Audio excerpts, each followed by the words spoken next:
Order to Cash, von der Bestellung bis zum Zahlungseingang. Das ist für die meisten Unternehmen der Hauptprozess schlechthin. Hier wird schließlich das Geld verdient. Wie das Ganze im Cloud ERP Haufe X360 aussieht, das zeigen dir jetzt Tom und Dirk.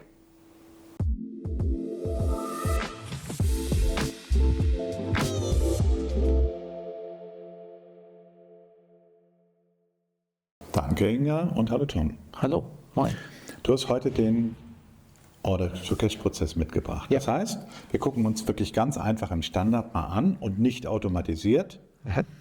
Wir bekommen eine Bestellung rein, wir füllen die Bestellung, wir schicken die Rechnung raus und sind dann in der Lage, auch den Zahlungseingang zu buchen, wenn die Zahlung dann kommt. Voraussetzungen dafür sind ja jetzt einfach, dass der Kunde in der Lage ist, so eine Bestellung mitzuteilen. Das kann er wie machen im Moment. Er kann das über das Portal machen. Über den Shop Ja, über den Shop. oder direkt?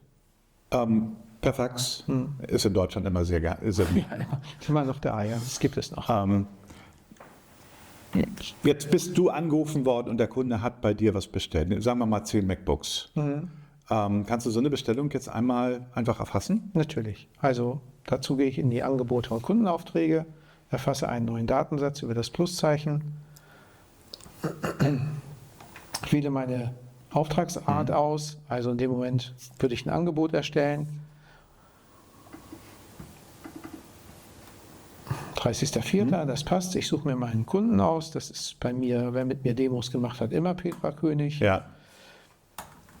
Ich kann dort einen individuellen Text noch hinterlegen und würde jetzt einfach den Artikel auswählen dazu. Und wir sprachen ja über MacBooks, also nehmen wir jetzt wieder ein MacBook. Davon werden 2 Stück bestellt. Dann habe ich hier meine Menge, den Wert erfasst.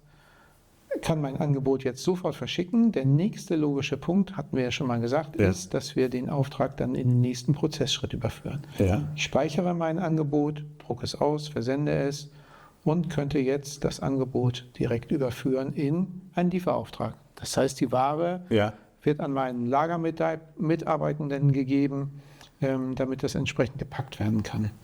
Und wenn der Lieferauftrag hier LA nun erfolgt, dann kann ich das Ganze über Lieferung erstellen. Ich gehe extra nicht auf Schnellverarbeitung. Über Lieferung erstellen am 30.04. Wir liefern aus dem Hauptlager. Dann wird entsprechend, wenn ich einen Logistiker angebunden habe, die Dokumente dafür erstellen. Ja. Meine Lieferung ist soweit fertig. Auch hier kann ich wieder Lieferung bestätigen, nächster Schritt. Und meine Dinge aus dem vorherigen Prozess werden immer übernommen. Ja, da wird jetzt im Hintergrund aber eine ganze Menge buchhalterischer passieren, ne? Genau. Weil ich habe ja jetzt was aus dem Lager rausgenommen, ich habe das versandt, ich produziere in dem Moment, wenn ich das jetzt berechnen will, offene Posten. Das heißt, die Buchhaltung, die schaut immer zu und arbeitet mit. Genau, das ist korrekt. Und meinen offenen Posten generiere ich final dann mit diesem Schritt in dem Moment, wo ich auf. Können wir mal in die Bestellliste reinschauen, an welchem Status die ist? Die Kundenbestellliste, die ist jetzt in dem Status versendet, weil sonst könnte ich den Schritt nicht ausführen. Ja, also ich kann sie nicht als beendet klassifizieren, wenn ich die vorherigen Schritte nicht erfüllt habe. Okay.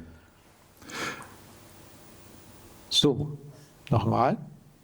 Jetzt sind wir in der Rechnung, die durch die Lieferung erfolgt ist. Und wenn ich möchte, kann ich hier noch eine Kundenbestellnummer eingeben.